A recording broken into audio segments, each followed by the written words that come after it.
ಸಮಸ್ತ ತುಳುನಾಡು ಜನತೆಗೆ ಹಾಗೂ ನಿಟ್ಪಳ್ಳಿ ಗ್ರಾಮಸ್ಥರಿಗೆ ನಮ್ಮ ಕಡೆಯಿಂದ ಧನ್ಯವಾದಗಳು.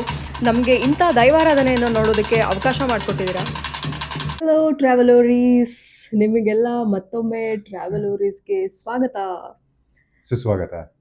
ಸೊ ನಾವು ಇವತ್ತೊಂದು ತುಂಬ ಸ್ಪೆಷಲ್ ಆಗಿರೋ ಜಾಗಕ್ಕೆ ಬಂದಿದ್ದೀವಿ. ಆ್ಯಂಡ್ ಯು ಕ್ಯಾನ್ ಸಿ, ನಾನು ಸುನಿಲ್ ಇಬ್ಬರು ಸಹ ಟ್ರೆಡಿಷ್ನಲ್ ಆಗಿ ರೆಡಿ ಆಗಿದ್ದೀವಿ. ಸೊ ದಟ್ ಮೀನ್ಸ್ ಎಲ್ಲೋಗ್ತಿದ್ದೀವಿ ಅಂತ. ಆಮೇಲೆ ಇದು ರಾತ್ರಿ 10 ಗಂಟೆ, ಸೊ ಎಲ್ಲಿ ಹೋಗ್ತಾ ಇದೀವಿ ಅಂತ ನೋಡ್ಬೋದು. ಬೆಳಗ್ಗೆ 5 ಗಂಟೆಗೆ ಎದ್ದಿರೋದು, ಕಣ್ಣೆಲ್ಲ ಇವತ್ತೇ ಆಗ್ಬಿಟ್ಟಿದೆ ಪಾಪ ಅವಳಿಗೆ. ನೋಡಿ, ಅದೊಂದು ಎವರ್ ಗ್ರೀನ್. ಸೊ ನಾವು ಇವತ್ತು ಪುತ್ತೂರಿಗೆ ಬಂದಿದ್ದೀವಿ. ಪುತ್ತೂರಿಗೆ ಯಾಕೆ ಬಂದಿದ್ದೀವಿ? ಸೊ ಪುತ್ತೂರಿನ ಹತ್ರ ಒಂದು ಸ್ಪೆಷಲ್ ಆಗಿರೋ ಹಳ್ಳಿ ಇದೆ, ನಿಟ್ಪಳ್ಳಿ ಅಂತ. ಅಲ್ಲಿ ಹೋಗ್ಬಿಟ್ಟು ಏನೇನ್ ಮಾಡ್ತೀವಿ, ಏನೆಲ್ಲ ನೋಡ್ತೀವಿ, ಸೊ ದಟ್ಸ್ ಅ ಸರ್ಪ್ರೈಸ್. ಅದನ್ನ ನೋಡಕ್ಕೆ ಲಾಸ್ಟ್ ವರ್ಗು ನೀವು ಕಾಯ್ತಾ ಇರ್ಬೇಕಾಗುತ್ತೆ. ಆಮೇಲೆ ನಮ್ ಜೊತೆ ಒಂದು ತುಂಬಾ ಸ್ಪೆಷಲ್ ಗೆಸ್ಟ್ ಬಂದಿದ್ದಾರೆ ಇವತ್ತು. ಸೊ ಅವ್ರನ್ನೂ ನೀವು ನೋಡ್ತೀರಾ. ಬಟ್ ಇದು one of the best experiences for both of us. First time ನಾವು ಇದನ್ನ ಕಣ್ಣಾರೆ ನೋಡ್ತಾ ಇರೋದು.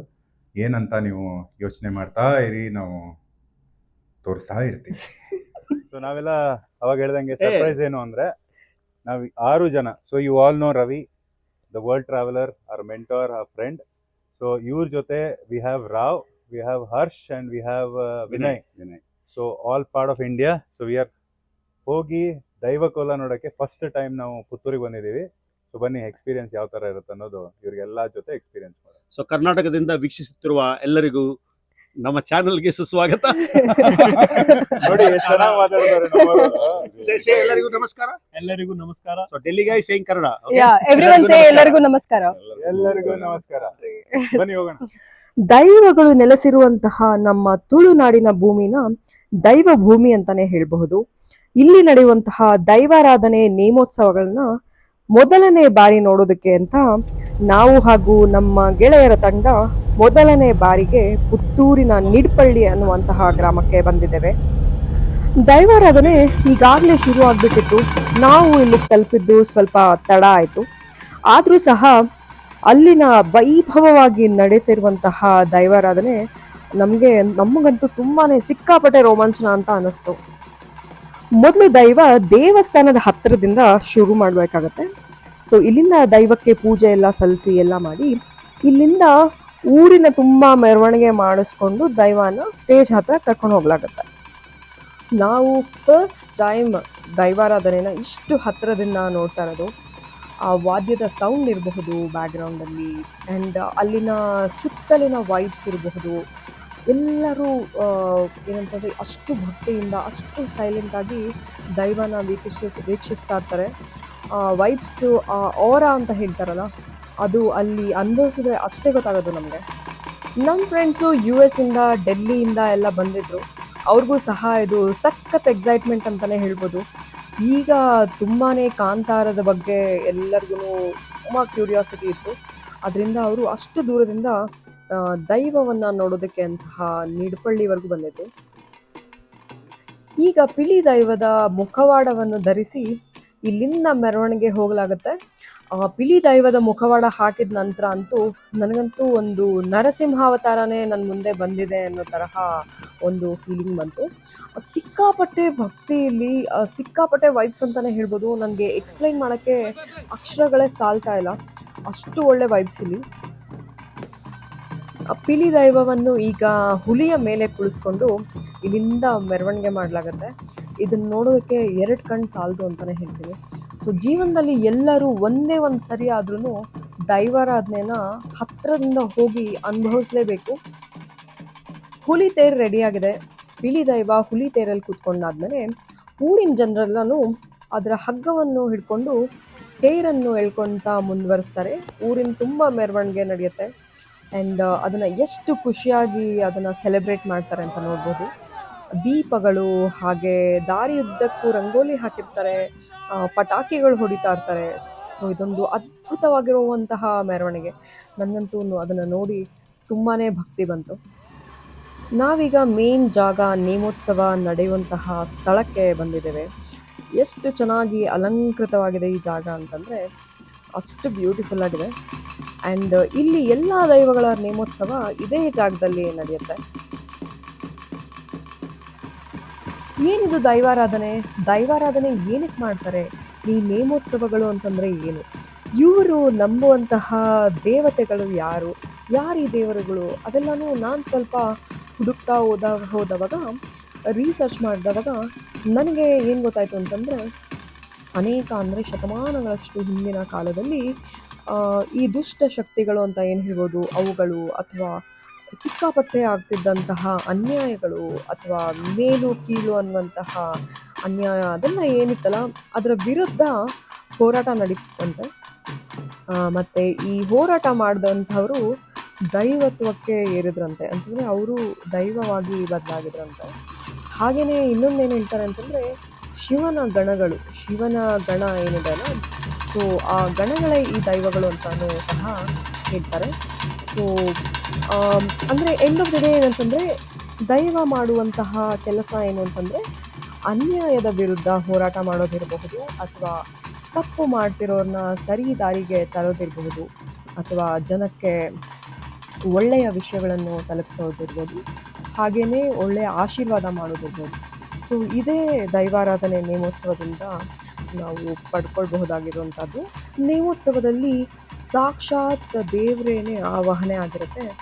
ಆಗ ನಾವು ದೇವರ ಬಳಿ ಸಲಹೆಗಳನ್ನು ಕೇಳೋದಿರಬಹುದು, ಅಥವಾ ನಮ್ಮ ಕಷ್ಟಗಳನ್ನು ಹಂಚಿಕೊಳ್ಳೋದಿರಬಹುದು, ಅವರ ಕಡೆಯಿಂದ ಆಶೀರ್ವಾದ ಪಡ್ಕೊಳ್ಳೋದಿರಬಹುದು, ಇದೆಲ್ಲವನ್ನು ಮಾಡ್ತಾರೆ. ಸೊ ಇದೆಲ್ಲ ಮಾಡುವುದು ಒಂದೇ ಒಂದು ಕಾರಣಕ್ಕೆ, ಜನರ ಒಳಿತಿಗಾಗಿ, ಜನರಿಗೋಸ್ಕರ, ಹಾಗೆ ಜನರು ಸುಖವಾಗಿ ಇರಬೇಕು ಅನ್ನೋದಕ್ಕೋಸ್ಕರ. ಅನಾದಿ ಕಾಲದ ಕಟ್ಟೆ ಪೂರ್ವಕಾಲದ ಪದ್ಧತಿಯೇ ಮೆತ್ತರವನ್ನೇ ಪುಣ್ಯದ ಜಾಗಡೆ ಯಾವರಾಯನ ಕಾಲುಡು ಗಜಮೂರ್ತು ನಿಲಯದೆ ಬದುಕು ಕಣ್ಣಲೆ ಇಟ್ಟಿ ಜೀವನ ಕಿವಿಲೆಂಜೆತ್ತ ಪಟ್ಟದ ಉದ್ಯಾರಗ ಒಬ್ಬಾಲ ಬಿಟ್ರೆ ಯಾಗ್ರಿ ಕಾಲುಡು ನಂಬುಳಿ so Yeah, that was like speechless. ಇಬ್ಬರು ಫೆಂಟಾಸ್ಟಿಕ್ ಎಕ್ಸ್ಪೀರಿಯನ್ಸ್. ಪ್ರಸಾದನೂ ಸಿಕ್ಕಿದೆ. ದೈವದ ಒಂದು ತುಂಬ ಕೇಳಿದ್ದೆ ದೈವದ ಬಗ್ಗೆ. ಅನುಗ್ರಹ ಆಯಿತು, ದರ್ಶನ ಆಯಿತು. ಆಯ್ತಾ, ಹೊಟ್ಟೆ ತಾಳ ಹಾಕ್ತಾಯಿದ್ರೆ ಸುನಲ್ಗೆ ಏನು ಮಾತಾಡೋಕ್ಕೂ ಗೊತ್ತಾಗ್ತಾ ಇಲ್ಲ. ಹೇಗಿತ್ತು ರಾತ್ರಿ? ಸ್ಪೀಚ್ಲೆಸ್. ಡಿವೈನಿಟಿ ಹತ್ತಿರದಿಂದ ನೋಡಿರೋ ಎಕ್ಸ್ಪೀರಿಯನ್ಸ್. ನನಗೇನು ಅಂತಂದರೆ, ದ ವೇ ನಮಗವರು ಅಕಾಮಡೇಟ್ ಮಾಡಿದ್ರು, the way they made us them. ಅಂದರೆ ಫಸ್ಟ್ ಟೈಮ್ ನಾನು ತುಳುನಾಡಿಗೆ ಬಂದಿದ್ದು, ಆಮೇಲೆ ನಾವು ಬೇರೆ ಊರಿಂದ ಬಂದಿದ್ದೀವಿ ಅಂತ ಹೇಳಿದಾಗ the way they accepted us, and ಹತ್ತಿರದಿಂದ ದೈವಕೋಲ ನೋಡೋಕ್ಕೆ ಒಂದು ಅವಕಾಶ ಮಾಡಿಕೊಟ್ಟಿದ್ದಕ್ಕಾಗಿ I am like truly honoured. And Tulunadu surprise me, and it's just the beginning. ಬರ್ತಾ ಇರೋಣ ನಾನು ನೀನು ಚಂದ್ರ. ಮಾರ್ನಿಂಗೂ ಇನ್ನೊಂದು ದೈವದ್ದು ಇದೆ, ಆ್ಯಂಡ್ ತುಂಬ ಇಂಪಾರ್ಟೆಂಟ್ ದೈವ ಇವತ್ತು. ಅದು ನೋಡೋಕ್ಕೆ ಮತ್ತೆ ಅದೇ ಜಾಗಕ್ಕೆ ಹೋಗೋದು. ಈಗ ಆಲ್ರೆಡಿ ಟೈಮ್ 10 ಗಂಟೆ ಆಗಿದೆ. ಹೊಟ್ಟೆ ಅಂತೂ ಸಿಕ್ಕಾಪಟ್ಟೆ ಹಸಿತಾ ಇದೆ. ಸೊ ಇದೆಲ್ಲ ಆರ್ಡ್ರ್ ಮಾಡಿದ್ದೀವಿ. ಅದು ವೆರಿ ಸ್ಪೆಷಲ್ ಕಡಲೆ ಅವಲಕ್ಕಿ ಅಂತ, ನೋಡೋಕ್ಕೆ ಎಷ್ಟು ಸಕ್ಕತ್ ಯಮ್ಮಿ ಕಾಣ್ತಾ ಇದೆ. ಆ್ಯಂಡ್ ದೋಸೆ ಇಡ್ಲಿ ನಮ್ಮ ರೆಗ್ಯುಲರ್ ಇದು, ಬಟ್ ಇಲ್ಲಿ ಪುತ್ತೂರು ರುಚಿ ಇನ್ನು ಸ್ವಲ್ಪ ಚೆನ್ನಾಗಿರುತ್ತೆ ಅಂತಲೇ ಹೇಳೋಣ. ಬಟ್ ನಿನ್ನ ಎಕ್ಸ್ಪೀರಿಯನ್ಸು, ಆಮೇಲೆ ಪುತ್ತೂರಿನ first experience, what you have to say? Puttur first time ಒಂಥರ ತುಂಬ ಕ್ಯೂಟ್ ಟೌನ್ ಅಂತ ಅನ್ನಿಸ್ತು. ತುಂಬ ಸಕ್ಕತ್ತಾಗಿದೆ. Small town, but very cute and compact ಥರ. ಸೊ ಮಳೆಗಾಲದಲ್ಲಿ ಇನ್ನೂ ಸಕ್ಕತ್ತಾಗಿರುತ್ತೆ ಅನಿಸುತ್ತೆ. ರಾತ್ರಿ ನಾವು ನೋಡೋಕ್ಕೆ ಹೋಗಿ ಅದೆಲ್ಲ ಶುರುವಾಗಿ ಮುಗಿಯೋಷ್ಟರೊಳಗಡೆ ಸುಮಾರು 1 ಗಂಟೆ 1:30 ಆಗಿತ್ತು. ಬಟ್ ನಿದ್ದೆ ಬರೋ ಥರ ಆಗೋದು, ಸುಸ್ತಾಗೋದು ಏನೂ ಆಗಲಿಲ್ಲ. ಅಂದರೆ ಎಷ್ಟು ನೋಡಿದ್ರೂ ಸಾಲದು ಆ ಥರ ಇತ್ತು. ಆ್ಯಂಡ್ ನನಗೂ first time experience. It was like goose bumps ಅಂತಲೇ ಹೇಳ್ಬೋದು. ಅದು ದೈವ ಹಿಂಗೆ ಹತ್ತಿರ ಬಂದವಾಗ ಫುಲ್ಲು ಗೂಸ್ ಬಂಪ್ ಮೂಮೆಂಟ್ಸ್. ಒಂಥರ ಭಯನೂ ಆಗ್ತಿತ್ತು, ಭಕ್ತಿನೂ ಬರ್ತಿತ್ತು. ಅದು ಎಕ್ಸ್ಪ್ಲೈನ್ ಮಾಡೋಕ್ಕೆ ಆಗಲ್ಲ. ಇದು ನೇಮಕ್ಕೆ ಹೋಗುವ ಜಾಗ.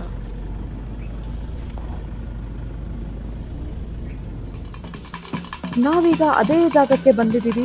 ಈಗ ಬೆಳಗ್ಗೆ ಅರೌಂಡ್ 10 ಗಂಟೆ ಆಗಿರಬಹುದು. ಇವತ್ತು ನೋಡೋಕ್ಕೆ ಬಂದಿರುವಂತಹ ದೈವದ ಹೆಸರು ಮಲರಾಯ ದೈವ ಅಂತ. ಸೊ ಮಲರಾಯ ದೈವವನ್ನು ನೋಡೋದಕ್ಕೆ ಬಂದಿದೆ.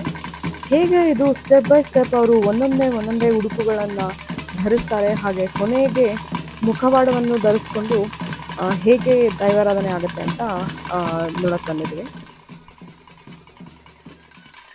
ಕರಾವಳಿಯ ಹೆಮ್ಮೆ ಅಂತಲೇ ಹೇಳ್ಬೋದು ದೈವಾರಾಧನೆ ಹಾಗೂ ನೇಮೋತ್ಸವಗಳನ್ನು. ಇದನ್ನು ಎಷ್ಟು ಕಟ್ಟುನಿಟ್ಟಾಗಿ ಹಾಗೂ ಎಷ್ಟು ಅಚ್ಚುಕಟ್ಟಾಗಿ ಪ್ರತಿ ವರ್ಷ ಆಚರಿಸ್ತಾರೆ ಅಂತಂದರೆ ಇದೊಂದು ಪವಿತ್ರವಾಗಿರುವಂತಹ ಆಚರಣೆ ಆಗುತ್ತೆ. ಹಾಗೂ ಇಲ್ಲಿರುವ ಎಲ್ಲ ಜನರ ನಂಬಿಕೆಯ ಅಸ್ತಿತ್ವ ಅಂತಲೇ ಹೇಳ್ಬೋದು ಇದನ್ನು. ನಾವು ಸಿನಿಮಾದಲ್ಲಿ ಕೇವಲ ಒಂದಿಷ್ಟು ಪಾರ್ಟ್ ಮಾತ್ರ ದೈವಾರಾಧನೆ ಬಗ್ಗೆ ನೋಡ್ಕೊಂಡಿರ್ತೀವಿ. ಅದನ್ನು ನೋಡಿಕೊಂಡು ನಾವು ಮುಂದಿನ ಸಲ ಯಾವಾಗಾದರೂ ದೈವಾರಾಧನೆ ನೋಡಬೇಕು, ಈ ಥರ ನೇಮೋತ್ಸವ ನೋಡಬೇಕು ಅಂತ ಬಂದವಾಗ ಅಲ್ಲಿರುವ ಕ್ರಮಗಳನ್ನ ನಾವು ಪಾಲಿಸಲೇಬೇಕಾಗಿರುತ್ತೆ. ಡ್ರೆಸ್ ಕೋಡ್ ಇರಬಹುದು, ಅಥವಾ ದೈವಾರಾಧನೆ ನಡೆಯುವಾಗ ಗಂಭೀರವಾಗಿ ನಡ್ಕೊಳ್ಳೋದಿರಬಹುದು, ಅಥವಾ ಅವ್ರಿಗೆ ಡಿಸ್ಟರ್ಬ್ ಮಾಡ್ದಿರಾ ಇರುವಂಥದ್ದಿರ್ಬೋದು. ಸೊ ಈ ಥರ ಬೇಸಿಕ್ ರೂಲ್ಸ್ನ ಫಾಲೋ ಮಾಡಿ ಅಂತ ಹೇಳ್ತೀನಿ.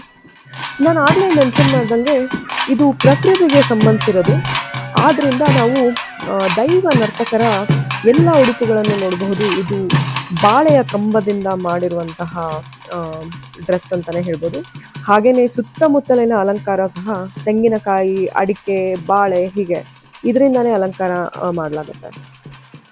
ನಮ್ಮ ಆತ್ಮೀಯರಾದ ರವಿ ಪ್ರಭು, ದ ಗ್ಲೋಬಲ್ ಟ್ರಾವೆಲರ್ ಅಂತಲೇ ಫೇಮಸ್ ಆಗಿರುವಂತಹ ವೆರಿ ಫೇಮಸ್ ಯೂಟ್ಯೂಬರ್, ಅವರು ನಮಗೆ ಈ ರೀತಿ ತಲೆಗೆ ಬಿಟ್ಟಿದ್ದು, ನಿಮ್ಮ ಕರ್ನಾಟಕದಲ್ಲಿ ನಿಮ್ಮ ರಾಜ್ಯದಲ್ಲಿ ಆಗುವಂತಹ ನೇಮ ನಾನು ನೋಡೋಕ್ಕೆ ಬರ್ತಾಯಿದ್ದೀನಿ, US ಇಂದ ಬರ್ತಾಯಿದ್ದೀನಿ ಅಂದವಾಗ ನಾವು ಇದೇ ರಾಜ್ಯದಲ್ಲಿ ಹುಟ್ಟಿ ಬೆಳೆದು ಕನ್ನಡಿಗರಾಗಿ ಒಂದು ಬಾರಿನಾದರೂ ನೋಡಲೇಬೇಕು ಅಂತ ಅನ್ನಿಸ್ತು ನಮಗೆ. ಸೊ ಅದರಿಂದ ಇಮ್ಮಿಡಿಯೇಟ್ಲಿ ನಾವು ಪ್ಲ್ಯಾನ್ ಮಾಡಿ ಇಲ್ಲಿಗೆ ನೇಮ ನೋಡಲಿಕ್ಕೆ ಅಂತ ಬಂದ್ವಿ. ಒಬ್ಬ ದೇವರು ನಿಮಗೆ ನಿಮ್ಮ ಕಣ್ಣೆದುರುಗಡೆ ಪ್ರತ್ಯಕ್ಷ ಆದರೆ ಯಾವ ರೀತಿ ಅನುಭವ ಆಗಬಹುದು ಅದನ್ನು ನೋಡಬೇಕಂದ್ರೆ ಖಂಡಿತ ನೀವು ನೇಮೋತ್ಸವಕ್ಕೆ ಬರಲೇಬೇಕು. ಜೀವನದಲ್ಲಿ ಒಮ್ಮೆ ಆದರೂ ಈ ನೇಮೋತ್ಸವದ ಅನುಭವ ಪಡ್ಕೊಳ್ಳೇಬೇಕು ಅಂತ ನಾನು ಹೇಳ್ತೀನಿ. ಕರಾವಳಿ ಪ್ರದೇಶದಲ್ಲಿ ನೇಮೋತ್ಸವಗಳು ಫೆಬ್ರವರಿಯಿಂದ ಶುರುವಾಗುತ್ತೆ. ಫೆಬ್ರವರಿಯಿಂದ ಶುರು ಆದರೆ ಆಲ್ಮೋಸ್ಟ್ ಮೇ ಫಸ್ಟ್ ವೀಕ್ವರೆಗೂ ನಡೆಯುತ್ತೆ. ಬೇರೆ ಬೇರೆ ಬೇರೆ ಜಾಗಗಳಲ್ಲಿ ಬೇರೆ ಬೇರೆ ದೈವಗಳಿಗೆ ನೇಮೋತ್ಸವಗಳನ್ನ ಮಾಡಲಾಗತ್ತೆ. ಸೊ ಮಿಸ್ ಮಾಡ್ದಿರಾ ಡೇಟ್ಸ್ ನೋಡಿಕೊಂಡು ಯಾವ್ಯಾವ ಹಳ್ಳಿನಲ್ಲಿ ಜಾತ್ರೆ ನಡೀತಾ ಇದೆ ಅಂತ ನೋಡಿಕೊಂಡು ನೀವು ಸಹ ಇದನ್ನು ವಿಸಿಟ್ ಮಾಡಬಹುದು. ಭೂತಾರಾಧನೆಗೆ ಅಂತಲೇ ಕೆಲವು ಫ್ಯಾಮಿಲಿಗಳು ಸೀಮಿತವಾಗಿರುತ್ತೆ. ಆ್ಯಂಡ್ ಆ ಫ್ಯಾಮಿಲಿನಲ್ಲಿ ತಲಾಂತರದಿಂದ ಪ್ರತಿ ವರ್ಷ ಭೂತಾರಾಧನೆ ಮಾಡ್ಕೊಳ್ತಾ ಬಂದಿರ್ತಾರೆ. ಈ ಭೂತಾರಾಧನೆ ಮಾಡೋದೇನು ಸುಲಭದ ವಿಷಯ ಅಲ್ಲ. ಯಾಕಂತಂದರೆ ಅದಕ್ಕೆ ಅಂತಲೇ ಸಾಕಷ್ಟು ಏನಂತಾರಲ್ವ ತಯಾರಿಗಳನ್ನು ನಡೆಸ್ಕೊಳ್ಳೋದಿರಬಹುದು, ಇಡೀ ಊರಿಗೆ ಅನ್ನ ಸಂತರ್ಪಣೆ ಮಾಡಿಸುವಂಥದ್ದಿರಬಹುದು. ಮತ್ತು ಈ ನೇಮೋತ್ಸವ ಒಂದು ದಿನದಲ್ಲ, ಸುಮಾರು 5ರಿಂದ 6 ದಿನಗಳ ಕಾಲ ನಡೆಯುವಂಥದ್ದು. ಅದಕ್ಕೆ ಬೇಕಾಗಿರುವಂತಹ ಎಲ್ಲ ಅರೇಂಜ್ಮೆಂಟ್ಸ್ಗಳನ್ನು ಮಾಡೋದಿರಬಹುದು. ಸೊ ಇದೆಲ್ಲನೂ ಆ ಫ್ಯಾಮಿಲಿ ಮಾಡ್ಕೊಳ್ತಾ ಬರುತ್ತೆ. ಎಷ್ಟು ಅದ್ಭುತ ಅಲ್ವಾ? ನಮ್ಮ ಕರ್ನಾಟಕದಲ್ಲೇ ಇಷ್ಟೆಲ್ಲ ಆಚರಣೆಗಳು, ಇಷ್ಟೆಲ್ಲ ವೈವಿಧ್ಯತೆ ಇದೆ ಅಂತ ನನಗೆ ತುಂಬಾ ಹೆಮ್ಮೆ ಆಯಿತು.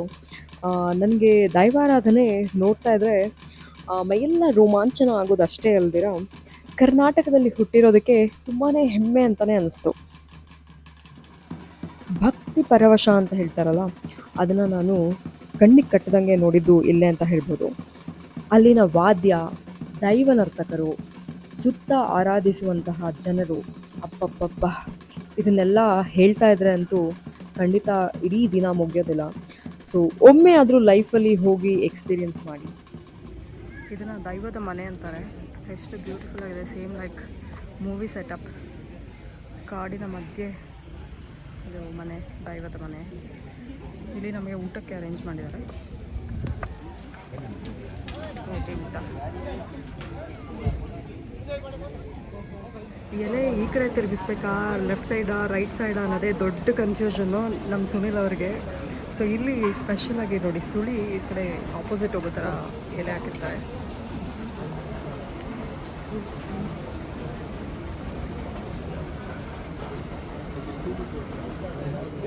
ಎಲ್ಲ ವೈಲ್ಡ್ ವೆಜಿಟೇಬಲ್ಸ್, ಇಲ್ಲೇ ಸಿಗುವಂತಹ ವೆಜಿಟೇಬಲ್ಸ್ ಪ್ರೊಕ್ಯೂರ್ ಮಾಡಿದ್ದಾರೆ ಅಡುಗೆ ಮಾಡಲಿಕ್ಕೆ.